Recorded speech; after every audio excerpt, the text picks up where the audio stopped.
Hi, students. How are you? Now, another lesson. Okay अभी तुमको Everest मेरी शिखर हो गए ना। अभी फोर्थ लेसन है। वो फोर्थ लेसन क्या है? देखिए वो फोर्थ लेसन क्या मतलब तुम्हारे घर में कभी कभी हमारे रिलेटिव्स आते हैं ना। हमारे घर में ना तो हर घर के भी घर में भी वो रिलेटिव्स आते हैं। तो रिलेटिव्स के लिए क्या बोलते हैं हिंदी में? अतिथि। तो अतिथि है। अतिथि कौन है? अतिथि मीन्स क्या है? हमारे घर को कोई भी हमारे कोई मामा जी चाचा जी नहीं तो और कोई हमारे लिए बहुत निकट संबंधित व्यक्ति उनको अतिथि कहते हैं। वो ये अतिथि से संबंधित एक पाठ है तुम्हारे लिए। क्या है वो? तुम कब जाओगे अतिथि। ये तुम कब जाओगे अतिथि। तो देखिए अभी कौन लिखे मतलब तुम्हारे सामने ये एक तस्वीर है मतलब एक फोटो है। ये फोटो में कौन है? शरद जोशी। हिंदी में ही लिखा हुआ ना, वो शरद जोशी है। ये शरद जोशी जी महान व्यक्ति है। ये इतना महान है, बहुत पढ़े लिखे हैं और कई इसी प्रकार के जो कुछ कहानियाँ लिखते हैं नहीं तो कुछ पाठ लेसन्स लिखते हैं तो पूरा हमारे समाज से ही वो लेते हैं। वो समाज से लेकर वो लिखते हैं। तो ये शरद जोशी का जन्म कब हुआ तुमको अभी बताऊंगी। कब मतलब 1931 में, मतलब 1931 मतलब क्या 1931 में हुआ। कब हुआ?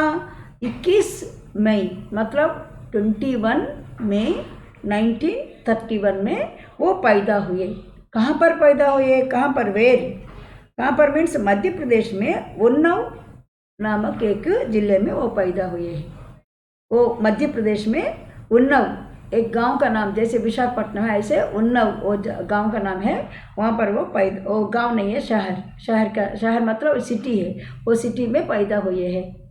तो अभी वो कहाँ पर पैदा हुए हैं, कहाँ के किस जिले में पैदा हुए हैं, इसी प्रकार के प्रश्नों के लिए तुम लिख सकते हो कि उन्नाव जिला और शहर का नाम क्या है।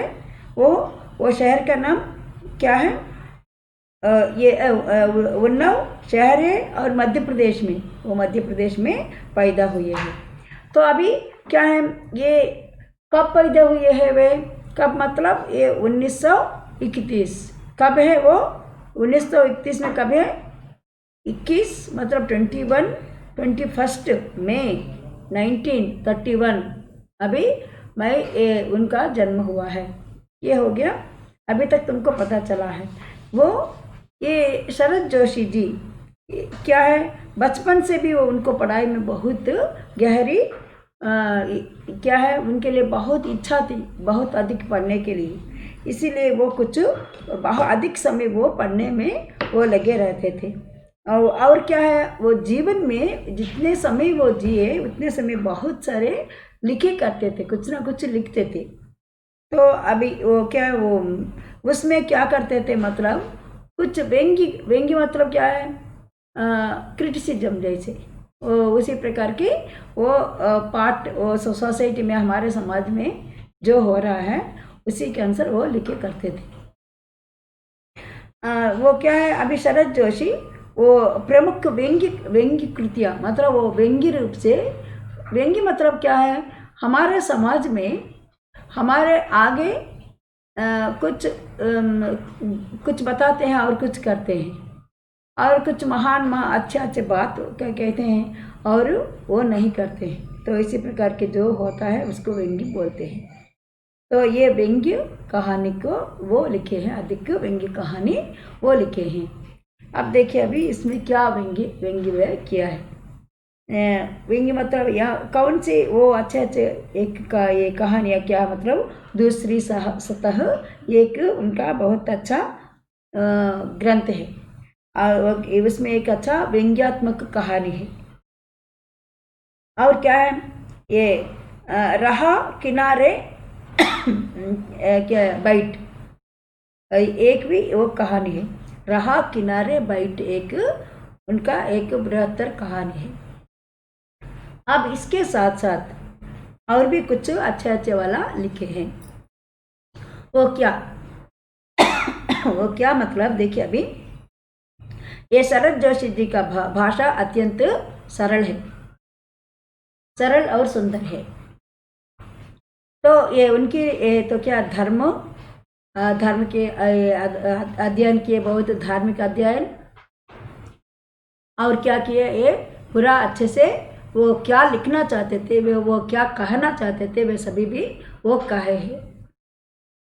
उनके अनुसार ये यहाँ पर वो आजकल के ज़माने में अतिथि के लिए कैसे हम वो अतिथि आने के बाद हम कैसे फील हो रहे। प्राचीन ज़माने में हमारे घर को कोई आने से कई दिनों तक, कई मास नहीं तो कुछ वर्ष भी वो रहते थे, मगर वो जितने समय भी रहे वो हमको बहुत संतुष्ट मिलता था और हम बहुत हैप्पी से फील होते थे। वो अतिथि आने के बाद कोई भी आ सके, हमारे रिलेटिव्स बहुत दूर बंद भी आए, हम उनके साथ बहुत अच्छे से व्यवहार करते थे, उनको अच्छे से खाना पीना देते थे और उनसे अच्छे से बहुत खुश होकर उनसे खबर भी हम कई बात उनसे हम बोलते थे। मगर आजकल के ज़माने के अनुसार ये अतिथि अधिक दिन रहने से कितना मुश्किल होता है। पुराने ज़माने में हमारे भारत में बड़े बड़े घर थे, बहुत बड़े बड़े घर हैं।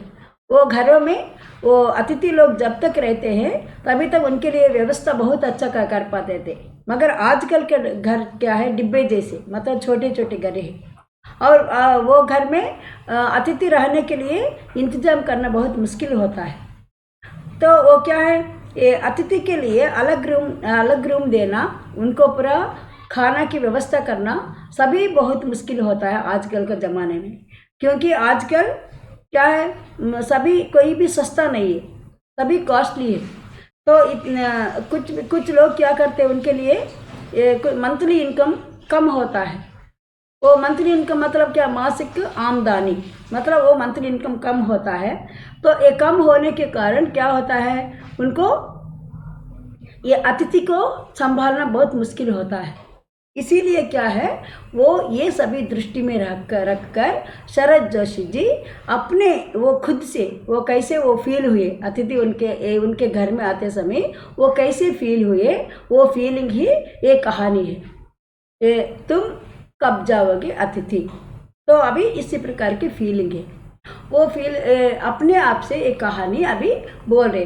देखिए अभी अब तुम्हारे लिए ये देखिए, अभी ये कहानी के अनुसार एक अतिथि है, उनके घर में एक दिन एक अतिथि आए हैं, अतिथि मतलब रिलेटिव, कोई दूर बंधु। आने के बाद क्या हुआ, ये शरद जोशी जी अपनी पत्नी के साथ दोनों भी स्टेशन गए। स्टेशन जाकर उनको पूरा, उनकी पत्नी उनको नमस्ते किए है और पूरा बहुत सादर, बहुत अत्यंत रेस्पेक्ट, गौरव से उनको घर बुलाए। उनके घर में आने के बाद वो अतिथि को उस दिन क्या है, ये दोनों भी शरद जोशी और उनकी पत्नी एक छोटी सी घर में रहते थे। उनको बहुत अधिक उनकी इनकम कम था, तो इसीलिए वो अतिथि को जो है उनके लिए हर दिन भी वो एक ही सब्जी, मतलब ये क्या है, ये क्या है तरकारी, मतलब क्या ये सब्जी, वो एक ही सब्जी के साथ कुछ आलू नहीं तो कुछ कोई बैंगन, कोई ना कोई एक सब्जी से वो खाते थे। तो करी, सब्जी मीन्स इंग्लिश में करी है, केवल एक सब्जी नहीं तो कुछ क्या है दाल वगैरह कुछ ना कुछ करके वो खाते थे। मगर जब अतिथि आया तभी क्या करना, उनके लिए अधिक से अधिक कुछ करना है, उनके लिए कुछ करना है और ये दो सब्जियां अलग करना है, अधिक भी करना है। तो इसीलिए क्या किए, वो अधिक से किए। उस दिन अतिथि आया ना, इसीलिए एक स्वीट नहीं तो कुछ और दो तीन सब्जियां अधिक करके उसको अच्छे से वो खाने के लिए इंतजाम कर दिए। तो अच्छे से खा लिया। इसके बाद क्या हुआ, वो अतिथि को लेकर सिनेमा भी दिखाए, एक सिनेमा हॉल को जाके। उन दिनों में आजकल जैसे टीवी में नहीं है, उन दिनों में ये हॉल में जाना है, वहाँ पर टिकट लेकर उनको दिखाना है। अभी वो भी किए हैं। वो अतिथि वो सोचे कि नेक्स्ट डे वो अतिथि चला जाएगा। इस प्रकार सोचकर उसको अच्छे से और रेस्पेक्ट किए, मगर वो नहीं गया है। नेक्स्ट डे भी वो नहीं गया। तो अभी क्या करेंगे इसके बाद? दोपहर मतलब क्या है, नेक्स्ट डे लंच के लिए भी वो और एक दो सब्जियां बना दी और कुछ उसके लिए बनाए। इसके बाद वो तब भी वो नहीं गया है, नेक्स्ट डे भी वो नहीं गया। तो क्या हुआ, अभी तीसरा दिन भी आ गया है। अभी वो शरद जोशी ऐसे शरद जोशी की पत्नी को ये सभी बहुत बुरा लगा, क्योंकि उनके घर में उन दोनों को ही वो घर बहुत छोटा है और खाने की चीज़ भी उनके घर में इतना अधिक नहीं है। तो उसी समय में अतिथि आकर 3 दिन हो गया, अभी भी वो जाने के लिए तैयार नहीं है। देखिए अभी एक चित्र के अनुसार वो एक चेयर में बैठकर कैसे आराम से बैठ गया और क्या अच्छे से एक पेपर लेकर वो पढ़ रहा है। तो अभी उनको लगा कि अभी वो नहीं जा रहा है, अभी भी वो आज भी रह जाएगा। तभी क्या हुआ, वो क्या करेंगे इसके लिए? तभी आज तीसरी दिन में वो खाने के लिए क्या किए, सब्जी नहीं, एक ही सब्जी भी नहीं है तो खिचड़ी बना दिए। वो खिचड़ी मतलब उसमें कुछ दाल नमक डाल के खिचड़ी बनाकर वो अतिथि को दे दिए। तो तब भी वो चौथा दिन मतलब 4th डे भी आ गया है, वो नहीं गया। तब क्या आराम से वो क्या किया, वो धोबी को कपड़े भी देने के लिए वो आ रहा था। तभी क्या हुआ, ये शरद जोशी की पत्नी को बहुत गुस्सा आया है। क्या ये अतिथि मतलब क्या है? तिथि के अनुसार जो नहीं आता है वो अतिथि है। मतलब तिथि के अनुसार, तिथि मतलब क्या, वो निर्दिष्ट नहीं है, कब आएगा पता नहीं, कब जाएगा पता नहीं। इसीलिए क्या है, वो अतिथि आया, मतलब ये शरद जोशी मन में ये सोच रहा कि हे अतिथि तुम चले जाओ, मन में सोच रहा, क्योंकि उसको ये सामने जाकर वो नहीं बताया, मगर वो मन में सोच रहा कि हे अतिथि तुम जल्दी चले जाओ, क्योंकि अतिथि देवो भव मीन्स क्या है, अतिथि को देवता के रूप में देखते हैं। देखिए अभी यहाँ पर श्री कृष्ण जी, प्राचीन जमाने में वो श्री कृष्ण जी ये उनका एक अत्यंत मित्र है। वो मित्र का नाम है क्या है, ये सुदामा है। कई लोग तेलुगु में कुचेलुडु बोलते हैं और तेलुगु लोगों को कुचेलुडु बोलते हैं और हिंदी वाले क्या बोलते हैं, सुदामा। ये सुदामा उसका नाम है। वो श्री कृष्ण वो ये दोनों भी बहुत अच्छे फ्रेंड्स हैं बचपन में, मतलब जब वो चाइल्डहुड में।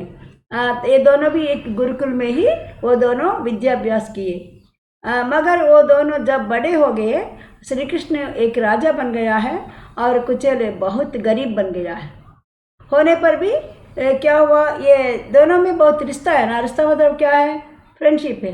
तो वो फ्रेंडशिप के कारण एक वो सुदामा की पत्नी बोलने के बाद ये गया है वो श्री कृष्ण को कुछ मांगने के लिए। तभी क्या हुआ, वो अतिथि के रूप में गया। तभी श्री कृष्ण ने उनको अतिथि देवो भव, देवता समझकर, अतिथि को देवता समझते थे उन दिनों में। तो अभी अतिथि देवता मतलब जब वो आएंगे उनके लिए पूरा हाथ पैर धो के वो पानी अपने सिर पर भी डालते थे और उनको रहने के लिए भी अच्छा इंतजाम करते थे। अभी क्या हुआ, वो उन दिनों में ऐसे था, मगर आजकल क्या हो गया, अतिथि देवता नहीं है। इसी प्रकार जो अतिथि होते हैं, हमारी स्थिति वो नहीं पहचान पाएंगे, हम कैसे हैं, हमारी स्थिति क्या है, what is our situation, they don't know. That's way क्या करते हैं, बहुत दिन तक वो रह जाते हैं, तो इनके लिए बहुत मुश्किल होता है। तो मुश्किल के कारण वो शरद जोशी मन में ऐसे बोल रहा है, अतिथि तुम जल्दी चले जाओ। अतिथि मतलब कौन है, देवता होते हैं। देवता कुछ दिन तक वो रहते हैं, इसके बाद वो गायब हो जाएंगे। देवता लोग अधिक समय तक नहीं रहेंगे। तो तुम देवता होते तो जल्दी चले जाओ, तो तुम तो कोई राक्षस रूप से मत रहो यहाँ पर। तो इसी प्रकार वो, क्योंकि अगर तुम चले जाएंगे तो तुमको क्या, तुम्हारा भी गौरव रहेगा, हमारा भी गौरव रहेगा। हम हमेशा ऐसे सोच रहे थे कि तुम एक दिन रहकर चले जाने से हम तुमको और भी एक दिन रहो, इस प्रकार हम रिक्वेस्ट करेंगे, इस प्रकार हम सोच रहे थे। मगर तुम आज 4 दिन भी हो गया है, अभी आप कब जाओगे। इसी प्रकार वो सभी मन में ही अपने मन में ही स्वगत बोलते, इसके लिए स्वगत मीन्स अपने मन में ही ये सभी बात बोल रहे हैं वो लेखक।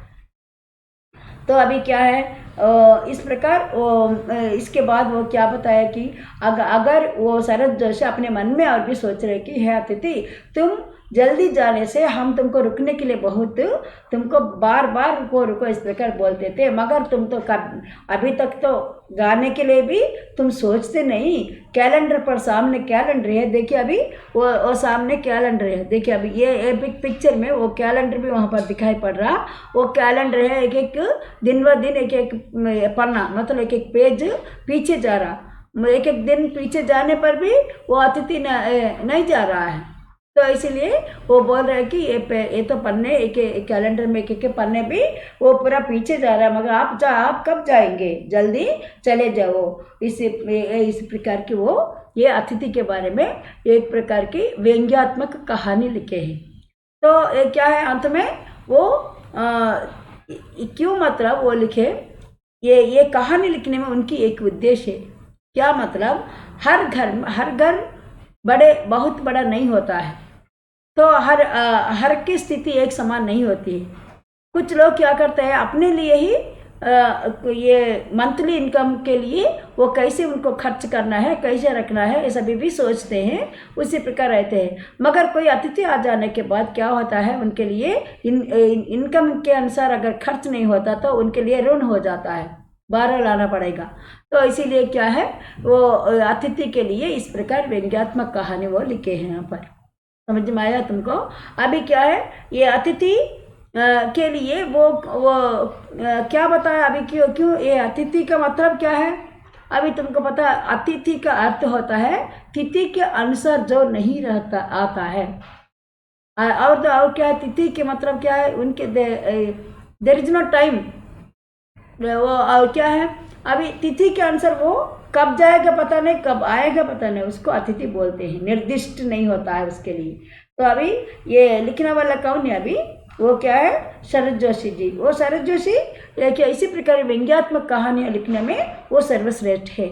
तो ये कहानी के अनुसार तुमको ये क्या है पूरा तुम कब जाओगे अतिथि, पूरा क्या है डायरेक्ट स्पीच है। मतलब क्या है वो वो अतिथि से पूछ रहा है। ये एक पिक्चर भी है। तो पहले ये पिक्चर बहुत फेमस हुआ है, कॉमेडी पिक्चर है।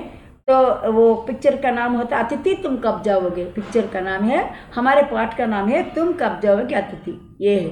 अभी इसके बारे में तुमको पता चला। अभी ये क्या है पूरा एक बार पढ़ो, और कुछ क्वेश्चन इसी प्रकार का आ सकता है इसमें से।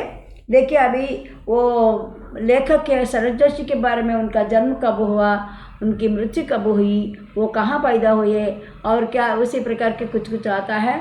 वो क्वेश्चंस एक बार तुम्हारे टेक्स्ट बुक में तुमको शरद जोशी के बारे में पूरा दिया गया है, पूरा पढ़ना है। और क्या उसी के आंसर क्वेश्चन है, और ये पाठ के आंसर भी क्वेश्चन आएगा। तो तुम्हारे लिए ये क्वेश्चन ये सभी पूरा पाठ ये है। पढ़ने से लास्ट में भी वो बताया तुम कब जाओगे अतिथि, ये वाला लास्ट में भी मन में सोच रहा है। तो हो गया अभी, धन्यवाद।